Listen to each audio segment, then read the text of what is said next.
સામાન્ય જાહેર જગ્યા હોય કે પછી વિધાનસભા ગૃહ હોય, ધારાસભ્ય ગોપાલ ઇટાલિયા પોતાના સવાલમાં મંત્રીઓને ઘેરી રહ્યા છે, આંટીમાં લઈ રહ્યા છે. ત્યારે આ વિધાનસભાનું સત્ર ચાલી રહ્યું છે. ધારાસભ્ય અલગ અલગ મુદ્દે સવાલ ઉઠાવી રહ્યા છે. ત્યારે આજે મહત્વના 3 મુદ્દા વિસાવદરના ધારાસભ્ય ગોપાલ ઇટાલિયાએ ઉઠાવ્યા.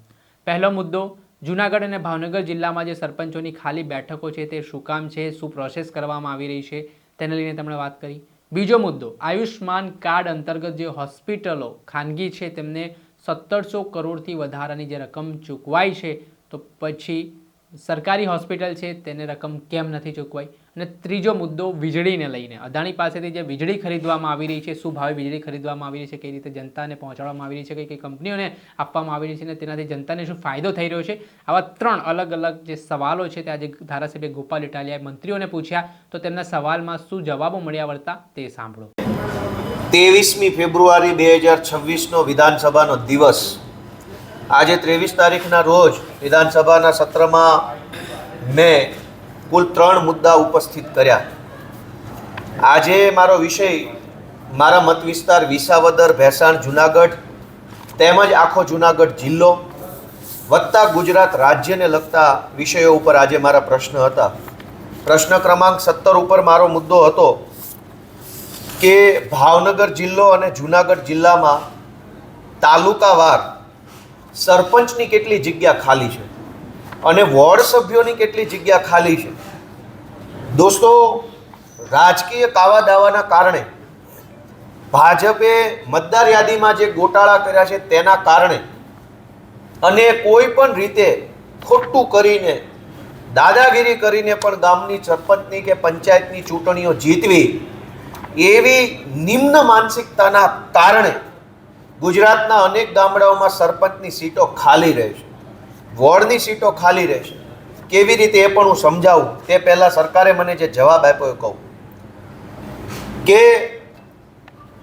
જૂનાગઢમાં એક સરપંચની જગ્યા ખાલી છે, માળિયા હાટીનામાં 2 ખાલી છે, વંથલીમાં 1 ખાલી છે, જેસરમાં 1 જગ્યા ખાલી છે, સિંહોરમાં 1 જગ્યા ખાલી છે.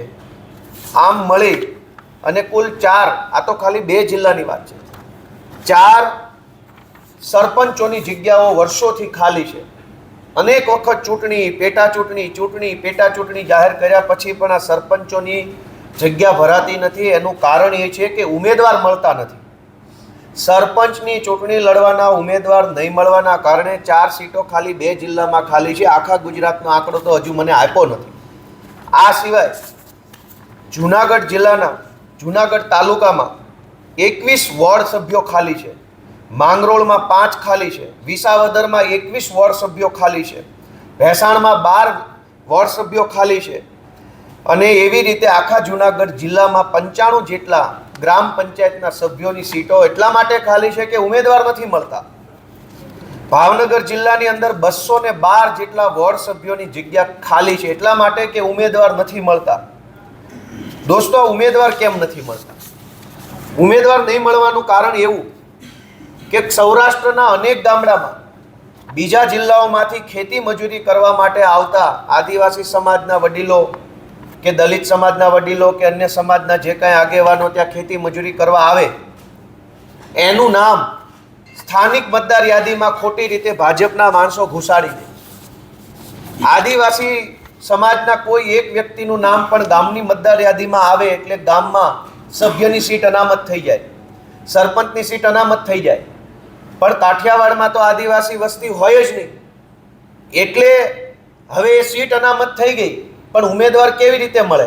કેમ કે જે વ્યક્તિ ખેતી મજૂરી કરવા ગામડે આવ્યા હતા એ લોકો પોતાના વતનમાં પાછા જતા રહ્યા. જે લોકો સરકારી નોકરી કરવા સૌરાષ્ટ્રમાં આવ્યા હતા એ લોકો પોતાના વતનમાં પાછા જતા રહ્યા. અને એના કારણે સીટ અનામત છે. પણ એવી કેટેગરીનો ઉમેદવાર અનેક ગામડાઓમાં આખા ગુજરાતમાં પરિસ્થિતિ છે. કેટલાક ગામમાં ઓબીસી ઉમેદવાર નથી મળતા, કેટલાક ગામમાં એસસી ઉમેદવાર નથી મળતા, કેટલાક ગામમાં એસટી ઉમેદવાર નથી મળતા. એટલા માટે કે એ ગામમાં એસસી, એસટી, ઓબીસીની કોઈ સંખ્યા હોતી જ નથી. અને નહીં હોવાના કારણે એ ઉમેદવાર નથી મળતા. એટલે વારંવાર જાહેરનામું બહાર પાડે, વારંવાર ચૂંટણી બહાર પાડે, તેમ છતાંય સરપંચમાં અને સભ્યમાં ફોર્મ નથી ભરાતા. આ ઘટના એટલે બને છે કે ભાજપવાળાએ મતદાર યાદીમાં ઘાલમેલ કરી છે અને એમના પાપે ગામમાં અત્યારે સરપંચો નથી. અને મારે બહુ દુઃખ સાથે સરકારે આંકડો આપ્યો છે કે ભાવનગર જિલ્લામાં 212, જુનાગઢ જિલ્લામાં 95, એમ મળીને 300 જેટલા સભ્યો અને સરપંચો ખાલી 2 જિલ્લામાં ચૂંટાયા વગરની જગ્યા ખાલી વર્ષોથી પડી છે. હવે સભ્ય ન હોય, સરપંચ ન હોય તો સરકારી જે ગ્રાન્ટ આવે એ ગ્રાન્ટને કેવી રીતે લોકોના વિકાસના કામમાં લેવી? મુખ્ય વ્યક્તિ જ હાજર નથી. તો આવા પ્રકારની દાદાગીરીને ખુલ્લી પાડવાનો પ્રયત્ન આજે મેં વિધાનસભાથી કર્યો. બીજો મારો 61 નંબરનો પ્રશ્ન છે કે બહુ મોટી મોટી જાહેરાતો થઈ રહી છે કે આયુષ્માન કાર્ડ આપી દીધું, મા કાર્ડ આપ્યું, પિતાજી કાર્ડ આપ્યું, ફૈબા કાર્ડ આપ્યું, અંકલજી આંટીજી કાર્ડ, બધા દરેક પ્રકારના કાર્ડ કાઢ્યા છે. પણ આ કાર્ડની વરવી વાસ્તવિકતા શું છે એ આજે વિધાનસભામાં જવાબ આપ્યો કે માત્ર સુરત શહેર અને માત્ર રાજકોટ શહેર, આ 2 શહેરોમાં છેલ્લા 2 વર્ષમાં સરકારે 1712 કરોડ રૂપિયા પ્રાઇવેટ હોસ્પિટલોને ચૂકવી દીધા. આ 1712 કરોડ રૂપિયામાંથી સરકારી હોસ્પિટલ બનાવી હોત તો લોકોને શાનદાર સરકારી સુવિધા મળે. અરવિંદ કેજરીવાલે દિલ્હીમાં અને અત્યારે હાલ પંજાબમાં આમ આદમી પાર્ટીની સરકારે પ્રાઇવેટ હોસ્પિટલો નથી બનાવી, સરકારી હોસ્પિટલો બનાવી. એમાં સરકારી સ્ટાફની ભરતી કરી, એમાં રોજગાર મળ્યો, દવા મળી, સારવાર મળી અને સરકારને પણ આશીર્વાદ મળે. જ્યારે ગુજરાતમાં ભાજપની સરકારે માત્ર સુરત, રાજકોટ 2 શહેરોમાં 1712 કરોડ રૂપિયા જેટલા જનતાના ટેક્સના પૈસા પ્રાઇવેટ હોસ્પિટલોને ચૂકવી દીધા. તો આ 1712 કરોડ રૂપિયામાંથી દરેક તાલુકે એક સારામાં સારી 100 કરોડની હોસ્પિટલ બનાવી શકાય હોત.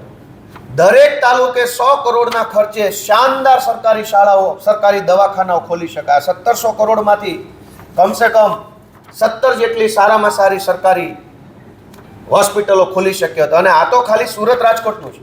અમદાવાદમાં 2000 કરોડ ખર્ચ્યા હશે, વડોદરામાં ખર્ચ્યા હશે, ભાવનગરમાં ખર્ચ્યા હશે, જામનગરનો આ બધો આંકડો મેળવીએ તો મારી દ્રષ્ટિએ 50,000 કરોડ રૂપિયા પ્રાઇવેટ હોસ્પિટલોને ભાજપની સરકારે ચૂકવી દીધા. અને પ્રાઇવેટ હોસ્પિટલોએ શું કર્યું?